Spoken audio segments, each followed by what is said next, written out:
ISA Energia soltou seu resultado do terceiro trimestre de 2025. Ainda a gente não tem a apresentação da teleconferência, mas eu tenho aqui o release. Quero passar com vocês os pontos que me chamaram a atenção. E se você curte esse tipo de conteúdo, se você investe no mercado de ações, quer saber um pouquinho mais sobre ações, sobre dividendos, se inscreve aqui no canal, ativa o sininho, que eu vou comentar todos os resultados do terceiro trimestre das principais companhias de pagamento de dividendo. E além disso, vai ter vídeo aqui no canal toda semana, vai ter live. Então, você não perde por se inscrever aqui. Se inscreve que o conteúdo é de altíssima qualidade. Meu nome é Tonico Dias, sou consultor de investimentos, investidor profissional. E agora vamos dar uma olhadinha aqui no resultado da ISA Energia, né? Não é mais ISA CETEP. O que preocupa na ISA Energia? Principalmente porque ela está deixando de receber uma parcela importante chamada RBSE, que nada mais é do que uma indenização de um contrato que foi renovado lá atrás.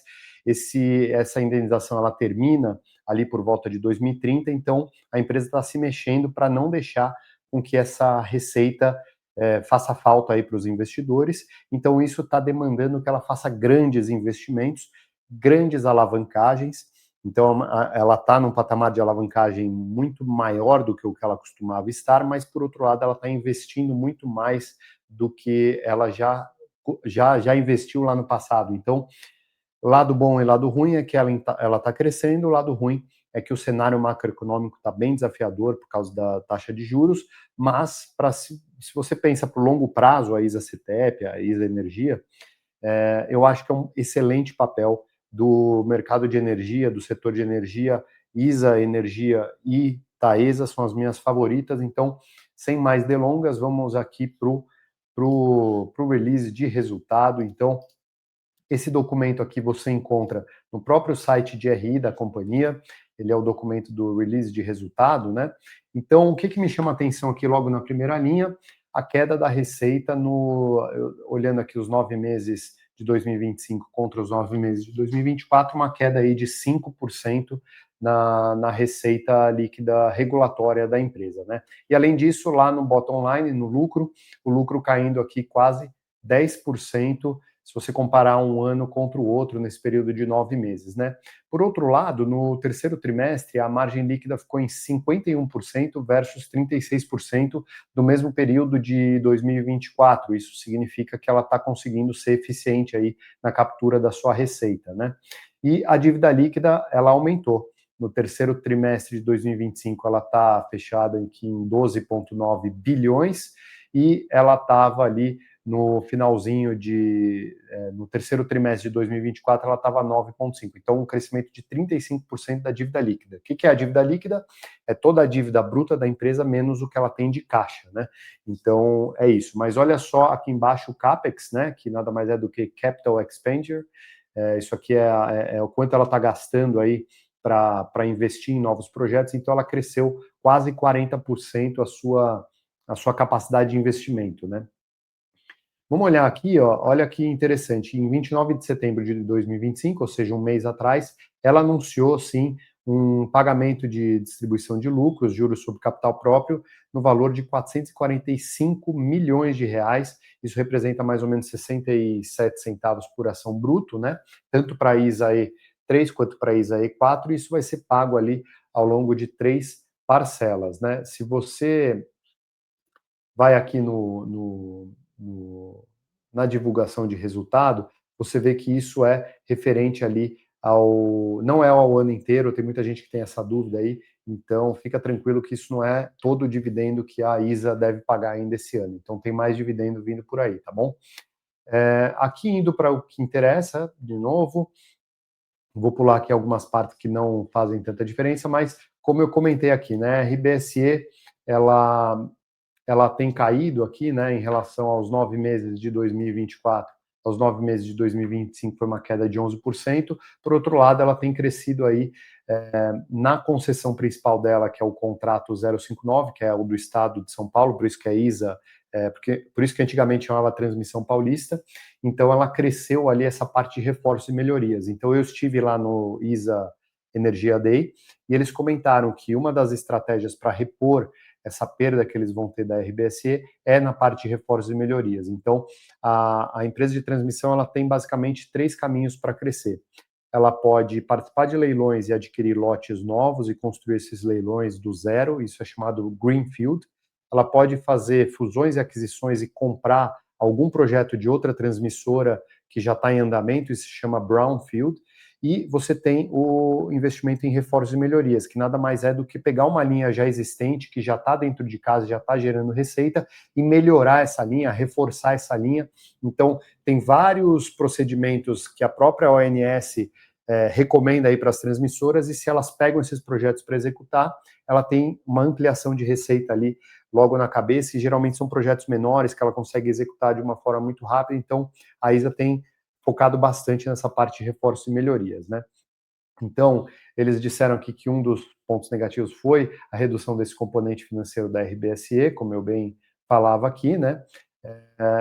Vamos direto aqui para a parte de receita. Olha que interessante. A receita, quando você pega os 9 primeiros meses de 2024 para os 9 primeiros meses de 2025, isso aqui que eu estou mostrando, a receita caiu ali 5%. Porém, quando você exclui essa parte do RBSE, a receita ex-RBSE cresceu aí 1,5%, fruto aí dos investimentos que a empresa vem fazendo. Então a empresa está se mexendo, isso é bem interessante, né?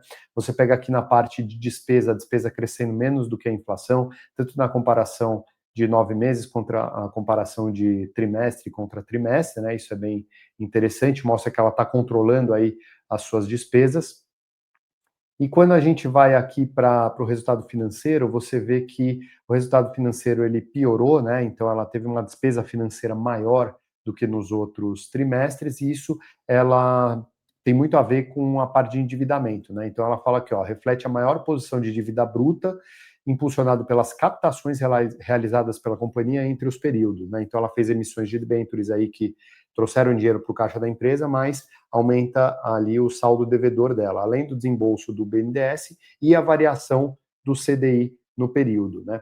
Ao mesmo tempo, ela teve maior rendimento das aplicações financeiras, porque o CDI mais alto, esse dinheiro em caixa, do caixa líquido que ela tem ali, rendeu um pouquinho mais, mas no net ficou 40% pior, ela gastou 40% a mais nessa parte de despesas financeiras, né?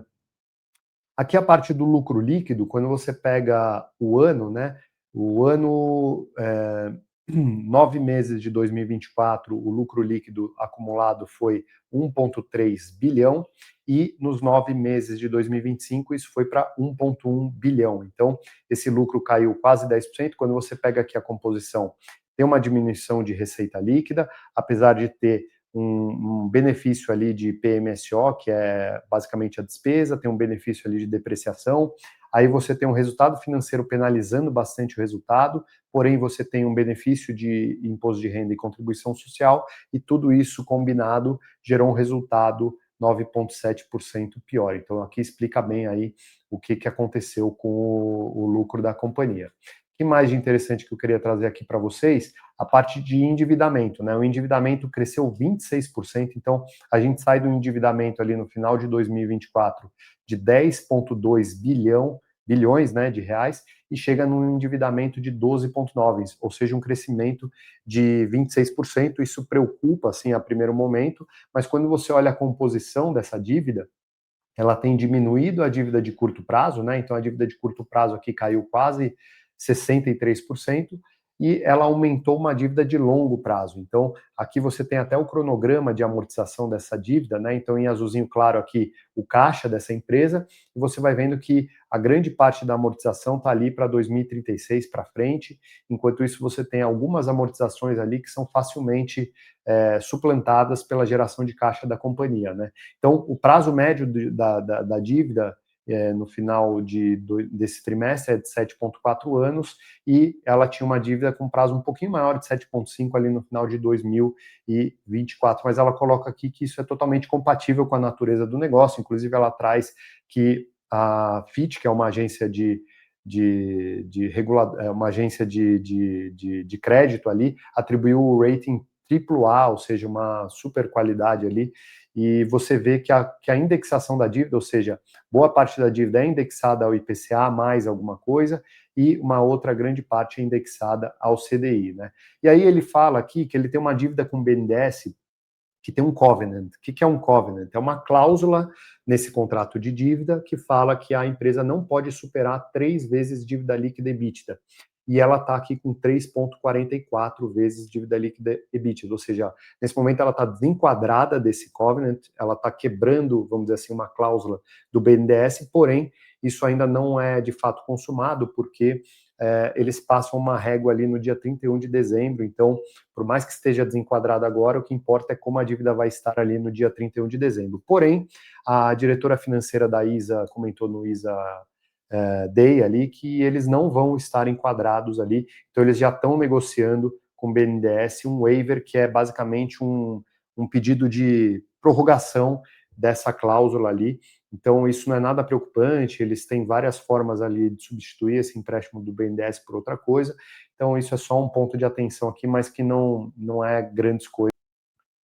Indo para a parte de investimentos aqui, você vê que a ISA, só no terceiro trimestre de 2025, ela já investiu 1,2 bilhão de reais, e só em investimentos em reforços e melhorias, que eu comentava aqui com vocês, ela investiu 1,1 bilhão só nos 9 primeiros meses de 2025, contra 959 milhões lá em 2024, com os mesmos 9 meses. Então, um crescimento aí de 17% nessa base para reforços e melhorias.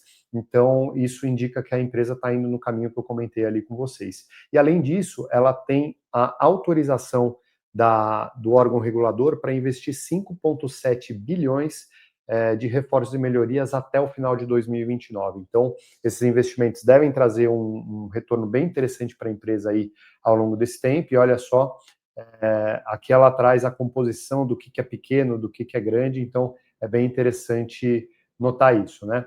Aqui o desempenho de mercado de capitais, eu acho que é o último ponto a trazer. Então, desde dezembro de 2024, a ISA vem tomando um pouco de sufoco ali do Ibovespa e do índice de energia elétrica, mas isso tem muito a ver com o endividamento dela e com essa taxa de juros que está muito difícil para muita empresa, né?